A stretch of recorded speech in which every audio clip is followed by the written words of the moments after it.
السلام علیکم ورحمۃ اللہ وبرکاتہ۔ کہتے ہیں حالات بہت خراب ہیں، بہت کشیدگی ہے، تحریک کو چھوڑ دو۔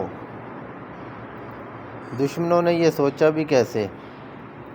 اور کئی تو سجن بھی دشمن ہیں جو کہتے ہیں کہ جی اب تحریک ختم ہو گئی ہے، اب اس کو چھوڑ دو، کیوں اپنی زندگیاں برباد کر رہے ہو؟ ابھی تو ہمیں پتہ چلا کہ زندگی آباد کیسے ہوتی ہے۔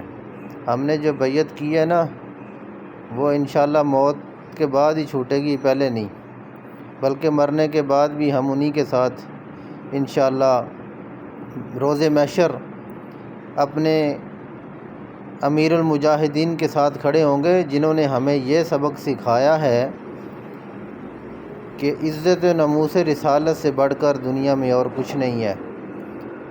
باقی جو زندگی ہے وہ فضول ہے۔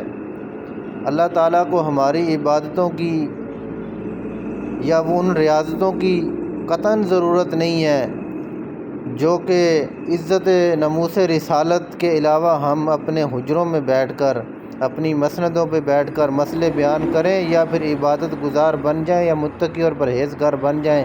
لیکن جب عزت رسول اللہ صلی اللہ علیہ وسلم کا مسئلہ آئے یا پھر امت رسول اللہ صلی اللہ علیہ وسلم کا مسئلہ آئے یا پھر کوئی ظالم ظلم کر رہا ہو اور ہم خاموش جو ہے نا بیٹھ کر تماشائی بنے رہیں اور تماشا دیکھتے رہیں، لہٰذا اب وہ وقت چلا گیا جب ہم تمہاری باتوں میں آ کر یا پھر بزدل بن کر جو ہے نا تحریک کو چھوڑ دیں گے۔ ہم انشاءاللہ کل بھی تھے، آج بھی ہیں اور مرتے دم تک تحریک لبیک پاکستان یا رسول اللہ کے ساتھ انشاءاللہ کھڑے رہیں گے۔